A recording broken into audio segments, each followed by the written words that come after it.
सोचिए, एक तरफ हमारी आधुनिक भागदौड़ वाली जिंदगी और दूसरी तरफ हमारे शरीर का अपना प्राकृतिक विज्ञान। आज हम इसी दिलचस्प टकराव को बारीकी से समझने वाले हैं। रात का खाना सुनने में बहुत आम सी बात लगती है ना? लेकिन क्या कभी इस बात पर गौर किया है कि शाम के काम और हमारी ह्यूमन बायोलॉजी के बीच असल में कितनी बड़ी जंग चल रही है? आज हम विज्ञान और सदियों पुराने ज्ञान के नजरिए से रात के खाने के सही समय के पीछे का पूरा सच डिकोड करेंगे। तो असल में हमारा डिनर शुरू कब होता है? अगर हम भारत के ज्यादातर घरों की सच्चाई देखें तो खाने का समय घड़ी से नहीं बल्कि ऑफिस के काम और परिवार से तय होता है। शहरों में तो अक्सर रात 8:30 बजे से लेकर आधी रात तक ही डिनर का समय माना जाता है। दिन भर की थकान के बाद यही वो वक्त होता है जब पूरा परिवार टीवी के सामने या डाइनिंग टेबल पर एक साथ बैठता है। लेकिन सोचने वाली बात यह है कि क्या ये समय हमारे शरीर के लिए वाकई सही है? चलिए, इस सच्चाई की थोड़ी और गहराई में चलते हैं। हमारे बड़े शहरों में लंबा कम्यूट, ऑफिस के लेट शिफ्ट्स और हाँ, हमारी बेहद मशहूर स्ट्रीट फूड कल्चर, इन सब ने मिलकर रात के खाने को बहुत पीछे धकेल दिया है। लोग काम से ही 8 या 9 बजे लौटते हैं। कई घरों में तो गैस ही तब जलती है, और बाहर की बात करें तो स्ट्रीट फूड के ठेले तो आधी रात तक आबाद रहते हैं। सामाजिक रूप से ये सब बहुत अच्छा लगता है, लेकिन अंदर ही अंदर हमारी बॉडी क्लॉक के साथ क्या हो रहा है? माना कि देर रात का खाना सबको एक साथ लाता है, लेकिन आधुनिक विज्ञान की चेतावनी को नज़रअंदाज नहीं किया जा सकता। 2022 में सेल मेटाबॉलिज्म में एक बहुत ही अहम स्टडी पब्लिश हुई थी। इस स्टडी ने साफ कर दिया कि देर से खाना खाने पर शरीर कैलोरी को एनर्जी में बदलने के बजाय उसे सीधे फैट के रूप में जमा करने लगता है। मतलब मेटाबॉलिज्म धीमा और वजन बढ़ने का खतरा ज्यादा। इस पूरी प्रक्रिया को समझने के लिए विज्ञान में एक बहुत ही सटीक शब्द है, क्रोनोन्यूट्रिशन। आसान भाषा में कहें तो यह सिर्फ इस बात का अध्ययन नहीं है कि हम क्या खा रहे हैं, बल्कि कब खा रहे हैं, ये ज्यादा मायने रखता है। सूरज ढलने के साथ ही हमारा शरीर कुदरती तौर पर शांत होने लगता है।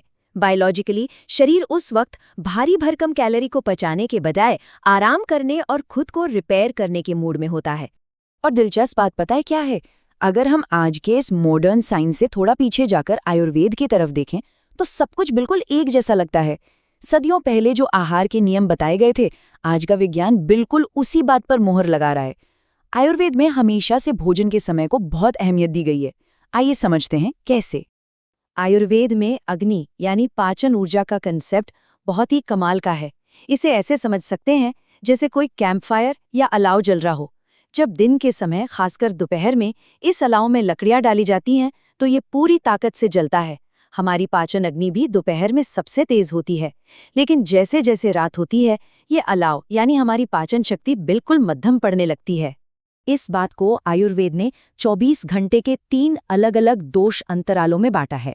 जैसे शाम 6 बजे से रात 10 बजे तक कफ का समय होता है, जो स्वभाव से धीमा और भारी होता है, और फिर रात 10 बजे से 2 बजे तक पित्त का समय आता है। अब सोचिए, जब हम रात 9 या 10 बजे भारी खाना खाते हैं तो हम शरीर को उस वक्त मशीन की तरह काम करने पर मजबूर कर रहे होते हैं, जब उसे असल में आराम और डिटॉक्सिफाई करना चाहिए। दिन और रात के पाचन का यही अंतर सबसे बड़ा खेल करता है। दिन के उजाले में शरीर भोजन से सारे पोषक तत्व बहुत आसानी से सोख लेता है, लेकिन रात में पाचन धीमा होने की वजह से खाना ठीक से पच ही नहीं पाता। आयुर्वेद कहता है कि ये अधपचा खाना शरीर में एक तरह का जहरीला अवशेष छोड़ता है, जिसे आम यानी AMA कहते हैं, और यही आम आगे चलकर सुस्ती और ढेरों बीमारियों की जड़ बनता है। इसे एक मेटाबॉलिक टकराव कहना बिल्कुल गलत नहीं होगा। जरा इमेजिन कीजिए, शरीर की फैक्ट्री शाम होते ही शटर डाउन कर चुकी है, हार्मोन्स रेस्ट मोड में जा चुके हैं, और अचानक उसमें ढेर सारा भारी खाना डाल दिया जाता है। जाहिर है, शरीर इस अचानक आए काम से जूझने लगता है, और जब हमारी अंदरूनी प्रणाली इस तरह से असंतुलित होती है तो उसके शारीरिक परिणाम काफी गंभीर हो सकते हैं। अब जो डेटा सामने आ रहा है वो और भी ज्यादा आंखें खोलने वाला है। स्टडीज बिल्कुल साफ दिखाती हैं कि देर से डिनर करने वालों का BMI यानी बॉडी मास इंडेक्स काफी ज्यादा होता है। भारत में जिस तेजी से मोटापा बढ़ रहा है, उसे देखते हुए ये एक बहुत बड़ा रेड फ्लैग है। इतने ही नहीं, जो लोग देर से खाते हैं उनमें हाई कोलेस्ट्रॉल, फैटी लिवर और ब्लड प्रेशर जैसी मेटाबॉलिक समस्याएं कहीं ज्यादा देखने को मिलती हैं। डेटा को थोड़ा और बारीकी से देखें तो पता चलता है कि शाम होते ही शरीर की इंसुलिन सेंसिटिविटी काफी कम हो जाती है। इसका सीधा सा मतलब ये है कि रात के खाने से जो ग्लूकोज निकलता है उसे प्रोसेस करने में शरीर के पसीने छूट जाते हैं और यही वो वजह है जिससे वजन बहुत तेजी से बढ़ता है और ब्लड शुगर लेवल का कंट्रोल से बाहर होना एक आम बात हो जाती है। चलिए अब उस असर की बात करते हैं जो अगले ही दिन सुबह महसूस होता है, हमारी नींद। देर रात खाने का सीधा और सबसे खतरनाक असर हमारे स्लीप आर्किटेक्चर पर पड़ता है। नींद का असली काम शरीर की मरम्मत करना और उसे रिलैक्स करना है, लेकिन जब भारी पेट के साथ बिस्तर पर जाते हैं तो ये रिपेयरिंग का काम पूरी तरह से पटरी से उतर जाता है। होता क्या है कि भारी खाने के तुरंत बाद लेटने से हमारा पाचन तंत्र पूरी रात काम करता रहता है।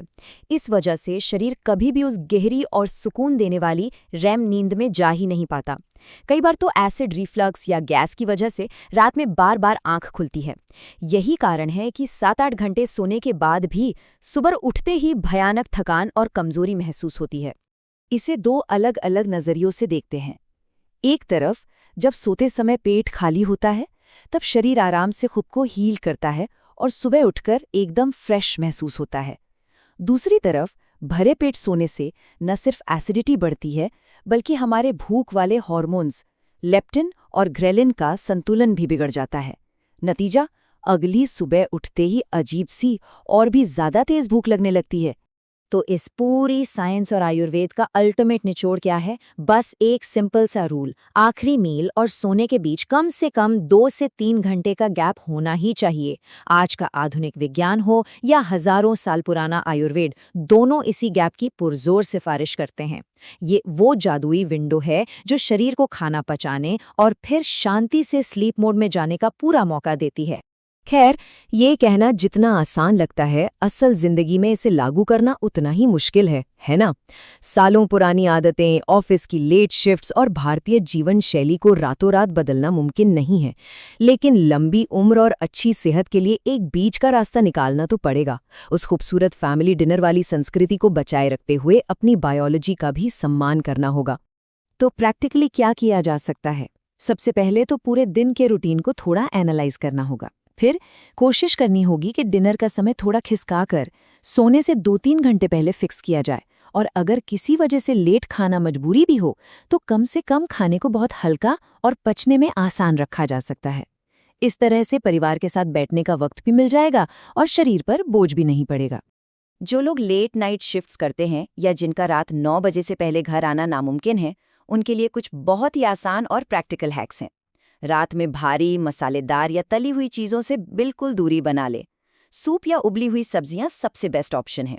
और हाँ, अगर सोने से ठीक पहले बहुत तेज भूख लगी जाए तो कुछ भी हैवी खाने के बजाय 1 कप गुनगुना दूध या कुछ भीगे हुए बादाम लिए जा सकते हैं। इससे भूख भी शांत होगी और पाचन भी नहीं बिगड़ेगा। इस पूरी चर्चा के बाद अब एक बहुत ही अहम सवाल छोड़ जाते हैं। क्या अपनी रोजमर्रा की आदतों में एक छोटा सा बदलाव करके शरीर की इस प्राकृतिक लय के साथ तालमेल बिठाना मुमकिन है? आज खुद से बस एक सवाल पूछना है, आज रात घर पर खाने की मेज कितने बजे सजने वाली है? याद रखिए, ये छोटे छोटे बदलाव ही आगे चलकर सेहत पर सबसे बड़ा असर डालते हैं। इस विश्लेषण में साथ जुड़ने के लिए बहुत बहुत शुक्रिया। स्वस्थ रहें और अपनी बॉडी क्लॉक का ख्याल रखें।